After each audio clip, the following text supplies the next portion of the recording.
ರೂಪವೇದ ಪ್ರಮಾಣಾನಿ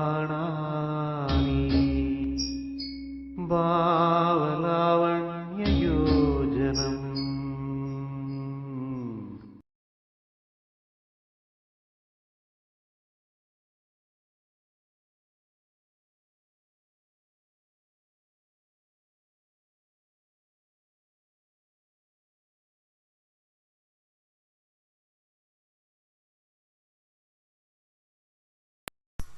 hello ಮಕ್ಕಳೇ, ಎಲ್ಲರೂ ಹೆಂಗದಿರಿ? ಆರಾಮದಿರಿ?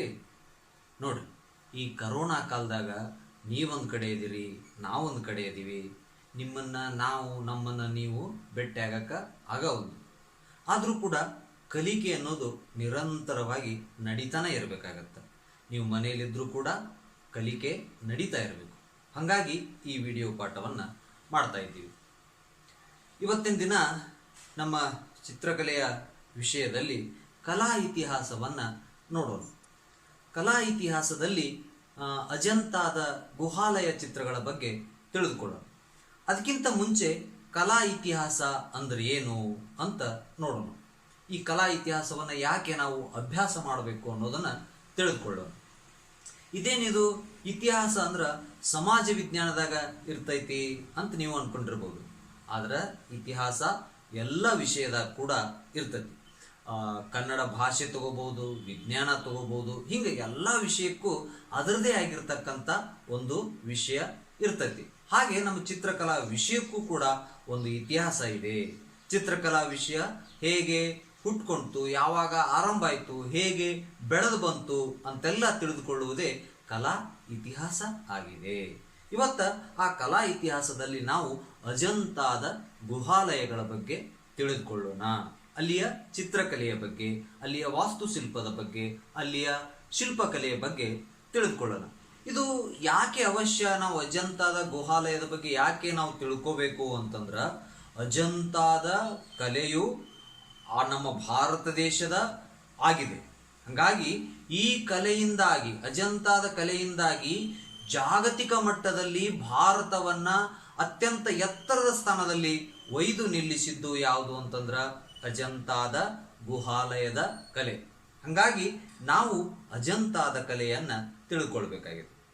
ಮಕ್ಕಳೇ, ಅಜಂತಾದ ಗುಹಾಲಯಗಳು ಎಲ್ಲಿ ಬರ್ತಾವು ಅಂತಂದ್ರ ನಮ್ಮ ಮಹಾರಾಷ್ಟ್ರದ ಔರಂಗಾಬಾದ್ ಜಿಲ್ಲೆಯಲ್ಲಿ ಅವು ಬರ್ತಾವೆ.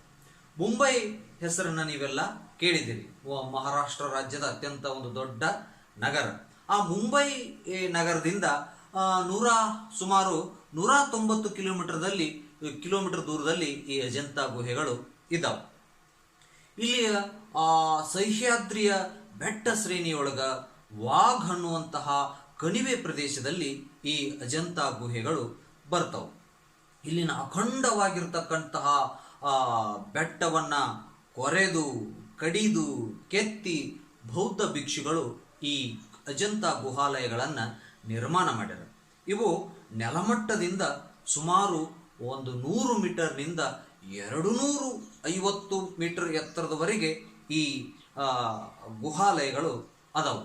ಇಲ್ಲಿ ಚಿತ್ರ, ಶಿಲ್ಪ ಮತ್ತು ವಾಸ್ತುಶಿಲ್ಪ ಒಟ್ಟಿಗೆ ಹಿಂಗೆ ಒಂದೇ ಜಾಗದಲ್ಲಿ ಇರೋದು ನಮ್ಮ ಅಜಂತಾ ಗುಹಾಲಯವನ್ನು ಬಿಟ್ಟರೆ ಜಗತ್ತಿನಲ್ಲಿ ಬೇರೆ ಎಲ್ಲಿಯೂ ಕೂಡ ಇಲ್ಲ. ಹಾಗಾಗಿ ಇದೊಂದು ನಮ್ಮ ವಿಶಿಷ್ಟ ಅಜಂತಾ ಕಲೆ ಅನ್ನೋದೇನೈತಲ್ಲ, ಅಜಂತಾ ಗುಹಾಂತರ ದೇವಾಲಯ, ಇದರ ಕಲೆ ನಮಗೆ ಅತ್ಯಂತ ಬಹಳ ವಿಶಿಷ್ಟವಾಗಿರುವುದು. ಮಕ್ಕಳೇ, ಈ ಗುಹಾಲಯಗಳು ಯಾವಾಗ ನಿರ್ಮಾಣ ಆದವು ಅಂತಂದ್ರೆ ಕ್ರಿಸ್ತ ಪೂರ್ವ 1ನೇ ಶತಮಾನದಿಂದ ಹಿಡಿದು ಕ್ರಿಸ್ತ ಶಕ 7ನೇ ಶತಮಾನದ ಅವಧಿಯಲ್ಲಿ, ಅಂದ್ರೆ ಸುಮಾರು 700 ವರ್ಷಗಳ ಕಾಲ ಸತತವಾಗಿ ಈ ಅಜಂತಾ ಗುಹಾಲಯಗಳನ್ನು ನಿರ್ಮಾಣ ಮಾಡಲಾಗಿತ್ತು. ಇವನ್ನು ಯಾರು ನಿರ್ಮಾಣ ಮಾಡಿದ್ರು ಅಂತಂದ್ರೆ ಬೌದ್ಧ ಭಿಕ್ಷುಗಳು ಬೌದ್ಧ ಧರ್ಮದ ಪ್ರಚಾರಕ್ಕಾಗಿ ಇಲ್ಲಿ ಈ ಶಿಲ್ಪಗಳನ್ನು ಕೆತ್ತಿದ್ರು, ವರ್ಣಚಿತ್ರಗಳನ್ನು ನಿರ್ಮಾಣವನ್ನ ಮಾಡಿದ್ರು. ಹೀಗೆ ಮಾಡ್ತಾ ಮಾಡ್ತಾ ಈ ಹೆಬ್ಬಂಡೆಯನ್ನ, ಏನು ವಾಘ್ ಕಣಿವೆಯ ಹೆಬ್ಬಂಡೆಯನ್ನ ಕೊರೆದು ಗುಹಾಲಯಗಳನ್ನು ನಿರ್ಮಾಣ ಮಾಡಿ ಜಗತ್ತಿಗೆ ಒಂದು ಅತ್ಯದ್ಭುತವಾಗಿರ್ತಕ್ಕಂಥ ಕಲಾಕಾಣಿಕೆಯನ್ನ ನೀಡಿದ್ದಾರೆ.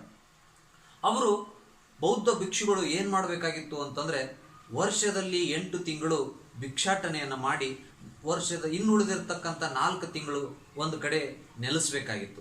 ಹೀಗೆ ನೆಲೆಸಬೇಕಾದಂಥ ಸಂದರ್ಭದಲ್ಲಿ ಅವರು ನಗರದಲ್ಲಿ ಜನವಸತಿ ಪ್ರದೇಶದಿಂದ ದೂರ ಬಂದು ಯಾರೂ ಇರಲಾರ್ದಂಥ ಪ್ರದೇಶದಲ್ಲಿ ವಾಸ ಮಾಡಬೇಕಾಗಿತ್ತು. ಇಂಥ ಸಂದರ್ಭದಲ್ಲಿ ಅವರು ಹುಡುಕಿಕೊಂಡಿದ್ದು ಯಾವುದು ಅಂತಂದ್ರೆ ಈ ವಾಘ್ ಕಣಿವೆಯನ್ನ, ಸಹ್ಯಾದ್ರಿ ಪರ್ವತ ಶ್ರೇಣಿಯ ವಾಘ್ ಕಣಿವೆಯನ್ನ ಹುಡುಕೊಂಡು ಬಂದರು. ಇಲ್ಲಿಯ ಪರಿಸರ, ಇಲ್ಲಿ ವಾತಾವರಣ ಹೇಗಿತ್ತು ಅಂತಂದ್ರೆ ಸುತ್ತಲೂ ಹಚ್ಚ ಹಸುರಿನಿಂದ ಕೂಡಿದ್ದು, ಅರ್ಧ ಚಂದಾಕೃತಿಯಲ್ಲಿ ಆ ಬೆಟ್ಟದ ಒಂದು ಹೆಬ್ಬಂಡೆಯ ಸಾಲು ಇತ್ತು. ಅಲ್ಲಿ ಅವರು ಈ ಗುಹಾಲಯಗಳನ್ನ ಕೊರೀಲಿಕ್ಕೆ ಶುರು ಮಾಡಿದ್ರು. ಹೀಗೆ ಸತತವಾಗಿ ಉಳಿ ಚಾನ ತಗೊಂಡು ಕೊರೆದು ಕಡಿದು ಈ ಗುಹಾಲಯಗಳನ್ನ ನಿರ್ಮಾಣ ಮಾಡಿದ್ರು. ಈ ಅರ್ಧ ಚಂದ್ರಾಕೃತಿಯ ಬೆಟ್ಟದ ಸಾಲು ಮತ್ತು ಅಲ್ಲಿ ಕೆಳಗೆ ಹರಿತಾ ಇರತಕ್ಕಂಥ ವಾಘೋರ ನದಿ, ಸುತ್ತಲೂ ಇರತಕ್ಕಂಥ ಹಸಿರು ಪರಿಸರ, ಇವೆಲ್ಲವೂ ಕೂಡ ಅಲ್ಲಿ ಒಂದು ಕಲಾ ವಾತಾವರಣವನ್ನು ನಿರ್ಮಾಣ ಮಾಡಲಿಕ್ಕೆ ಬೌದ್ಧ ಭಿಕ್ಷುಗಳಿಗೆ ಅತ್ಯಂತ ಹೇಳಿ ಮಾಡಿಸಿದಂಥ ಜಾಗ ಇತ್ತು. ಹಾಗಾಗಿ ಇವರು ಇಲ್ಲಿ ಸತತವಾಗಿ ಕಲಾ ನಿರ್ಮಿತಿಯನ್ನ ಮಾಡಲಿಕ್ಕೆ ತೊಡಗಿದ್ರು. ಮತ್ತು ಈ ಪ್ರದೇಶವನ್ನ ಆಳಲಿಕ್ಕೆ ಆಯಾ ಕಾಲದಲ್ಲಿ ಆಯಾ ದೊರೆಗಳು ಆಳ್ತಾ ಬಂದ್ರು. ಅವರೆಲ್ಲರೂ ಕೂಡ ಈ ಬೌದ್ಧ ಭಿಕ್ಷುಗಳಿಗೆ ಈ ಕಲಾ ನಿರ್ಮಾಣವನ್ನು ಮಾಡಲಿಕ್ಕೆ ಸಹಾಯವನ್ನ ಮಾಡ್ತಾ ಬಂದ್ರು. ವಾಕಟಾಕರು ಇರ್ಬೋದು, ಶಾತವಾಹನರು ಇರ್ಬೋದು, ನಮ್ಮ ಬಾದಾಮಿ ಚಾಲುಕ್ಯರು ಇರ್ಬೋದು, ಇವರಲ್ದೇನೆ ಮತ್ತು ಆ ಕಾಲದ ಶ್ರೀಮಂತರು ಕೂಡ ಈ ಬೌದ್ಧ ಭಿಕ್ಷುಗಳಿಗೆ ಈ ಕಲಾ ನಿರ್ಮಾಣ ಮಾಡಲಿಕ್ಕೆ ಸಹಾಯವನ್ನ, ಅಗತ್ಯ ಸಹಕಾರವನ್ನ ನೀಡಿದರು. ಹಾಗಾಗಿ ಇಂಥ ಒಂದು ಕಲಾ ಸಂಪತ್ತು ಇವತ್ತು ನಿರ್ಮಾಣ ಆಗಿ ನಮ್ಮ ಮುಂದೆ ಇದೆ ಅಂತ ಹೇಳ್ಬೋದು. ಮಕ್ಕಳೇ, ಇಲ್ಲಿ ಒಟ್ಟು 30 ಗುಹೆಗಳು ಇದಾವೆ. ಈ 30 ಗುಹಾಲಯಗಳನ್ನ 2 ಭಾಗಗಳನ್ನಾಗಿ ಮಾಡ್ತಾರೆ. ಒಂದು ಚೈತ್ಯಗಳು, ಇನ್ನೊಂದು ವಿಹಾರಗಳು ಅಂತ. ಚೈತ್ಯಗಳು ಅಂತಂದ್ರೆ ಪೂಜಾ ಅರ್ಹ ಮಂದಿರಗಳು, ಅಲ್ಲಿ ಪೂಜೆಯನ್ನು ಸಲ್ಲಿಸಲಿಕ್ಕೆ ನಿರ್ಮಾಣ ಮಾಡಿಕೊಂಡಿರ್ತಕ್ಕಂಥ, ಧ್ಯಾನಕ್ಕೆ ಮೀಸಲಾಗಿರ್ತಕ್ಕಂಥ ಮಂದಿರಗಳು. ಇನ್ನ ಭಿಕ್ಷುಗಳು ವಾಸಕ್ಕಾಗಿ ಇರುವಂಥವು ಯಾವುವು ಅಂತಂದ್ರೆ ಅವು ವಿಹಾರಗಳು ಅಂತ ಅವ್ರನ್ನ ಕರೀತಾರೆ. ಯಾವುವು ಅಂತಂದ್ರ ಚೈತ್ಯಗಳು ಪೂಜಾ ಮಂದಿರಗಳಾಗ್ಯವ, ಮತ್ತು ವಿಹಾರಗಳು ಭಿಕ್ಷುಗಳ ವಾಸಕ್ಕೆ ಇರತಕ್ಕಂತಹ ಆಲಯಗಳು ಆಗಿದವು. ಇಲ್ಲಿ ಗುಹೆ ಸಂಖ್ಯೆ 2, 9, 10, 15, 16, 19 ಮತ್ತು 26 ಅಲ್ಲದೆ 29 ಈ ಎಲ್ಲ ಗುಹೆಗಳು ಏನಾಗ್ಯಾವ ಅಂತಂದ್ರೆ ಚೈತ್ಯಗಳು ಆಗಿದವ. ಉಳಿದಂಥ ಎಲ್ಲವೂ ಕೂಡ ಏನಾಗ್ಯಾವ ಅಂತಂದ್ರೆ ವಿಹಾರಗಳು ಆಗ್ಯಾವ. ಇಲ್ಲಿ ಎಲ್ಲ ಚಿತ್ರಗಳನ್ನು ಗಮನಿಸಿದಾಗ ಇಲ್ಲಿಯ ಚಿತ್ರಗಳು ಬಹುತೇಕವಾಗಿ ಬುದ್ಧನ ಜೀವನ ಚರಿತ್ರೆಗೆ ಸಂಬಂಧಿಸಿದ್ದವು ಆಗ್ಯವು ಮತ್ತು ಜಾತಕ ಕಥೆಗಳನ್ನು ವಿವರಿಸತಕ್ಕಂಥ ಅವಕ್ಕೆ ಸಂಬಂಧಪಟ್ಟಂತಹ ಚಿತ್ರಗಳು ಆಗ್ಯವ. ಇಲ್ಲಿ ನಾವು ನೋಡೋದಾದ್ರೆ, ಇಲ್ಲಿಯ ಚಿತ್ರಗಳನ್ನು ಗಮನಿಸುವುದಾದ್ರೆ, ಮೊದಲನೇ ಗುಹೆಯಲ್ಲಿ ನಮಗೆ ಪದ್ಮಪಾಣಿ ಬುದ್ಧನ ಚಿತ್ರ ಕಂಡು ಬರ್ತದೆ. ಅಂದ್ರೆ ಕೈಯಲ್ಲಿ ಕಮಲವನ್ನ ಹಿಡಿದಿರ್ತಕ್ಕಂತಹ ಒಂದು ಬುದ್ಧನ ಚಿತ್ರ ನಮಗೆ ಕಾಣ್ತದೆ. ಆಮೇಲೆ ಸಿದ್ಧಾರ್ಥ ಅಂದ್ರೆ ಬುದ್ಧನ ಆಗೋಕ್ಕಿಂತ ಪೂರ್ವದಲ್ಲಿ ಏನಿದ್ದ ಸಿದ್ಧಾರ್ಥ, ಆ ಸಿದ್ಧಾರ್ಥ ಮನೆಯನ್ನ ಬಿಟ್ಟು ಹೊರಡುವಂತಹ ಒಂದು ಸನ್ನಿವೇಶ ಇದೆ. ಅದಲ್ಲದೆ ಮುಂದೆ ಬುದ್ಧ ತಪಸ್ಸಿಗೆ ನಿರತನಾದಾಗ ಆತನನ್ನ ತಪಸ್ಸು ಭಂಗ ಮಾಡಲಿಕ್ಕೆ ಮಾರನು ಕಳಿಸಿರ್ತಕ್ಕಂಥ ಅಪ್ಸರ ಸ್ತ್ರೀಯರು ಅವನನ್ನು ಕಾಡುವಂಥದ್ದು ಮತ್ತು ಅವರಿಂದ ಗೆಲ್ಲುವಂತಹ ಮಾರನನ್ನ ಗೆಲ್ಲುವಂತಹ ಒಂದು ಸನ್ನಿವೇಶ ಇದೆ. ಹಾಗೆ ಜಿಂಕೆಯ 4 ದೇಹಗಳಿಗೆ, ಇದೇ ಗುಹೆಯಲ್ಲಿ ಜಿಂಕೆಯ 4 ದೇಹಗಳಿಗೆ ಒಂದೇ ಮುಖವನ್ನ ಇಟ್ಟಿರ್ತಕ್ಕಂಥ ಒಂದು ಚಿತ್ರ ಐತೆ. ಈ ಚಿತ್ರವನ್ನ ಯಾವುದೇ ದಿಕ್ಕಿನಿಂದ ನೋಡಿದ್ರು ಕೂಡ ಅದು ಎಲ್ಲಾ ದೇಹಗಳಿಗೂ ಆ ಜಿಂಕೆಯ ಮುಖ ಅನ್ವಯಿಸುವುದನ್ನ ನಾವು ನೋಡ್ತೀವಿ. ಹಾಗೆ ಇಲ್ಲಿ ಶಿಬಿ ಚಕ್ರವರ್ತಿಯ ಒಂದು ಕಥೆಯನ್ನು ವಿವರಿಸ್ತಕ್ಕಂಥ ಒಂದು ಚಿತ್ರ ಇದೆ. ಮತ್ತೆ ಮುಂದೆ 2ನೇ ಗುಹೆಯಲ್ಲಿ ನಮ್ಮ ಕನ್ನಡ ನಾಡಿನ ಪ್ರಖ್ಯಾತ ಅರಸನಾಗಿರ್ತಕ್ಕಂಥ ಪುಲಕೇಶಿಯ ಆಸ್ಥಾನದ ಚಿತ್ರ ಇದೆ. ಈ ಪುಲಕೇಶಿಯ ಆಸ್ಥಾನಕ್ಕೆ ಯುರಾನಿನ ರಾಯಭಾರಿ ಭೇಟಿ ನೀಡಿರ್ತಕ್ಕಂಥ ಸನ್ನಿವೇಶವನ್ನ ನಾವು ನೋಡ್ಬೋದು. ಹಂಗ 16ನೇ ಗುಹೆ ಏನೈತಲ್ಲ ಅದು ಅತ್ಯಂತ ಕಲಾತ್ಮಕವಾಗಿ ಐತಿ. ಇದನ್ನ 65 ಅಡಿ ಬೆಟ್ಟದ ತುದಿಯಿಂದ 65 ಅಡಿ ಒಳಗೆ ಹೊರದು ಈ ಗುಹೆಯನ್ನ ನಿರ್ಮಾಣ ಮಾಡಿದ್ದಾರೆ ಅಂತಂದ್ರೆ ನಾವು ಯೋಚನೆ ಮಾಡಬೇಕು ಮಕ್ಕಳೇ, ಇದು ಎಷ್ಟು ಅದ್ಭುತವಾಗಿ ಇದೆ ಅಂತ ಅನ್ನೋದನ್ನು.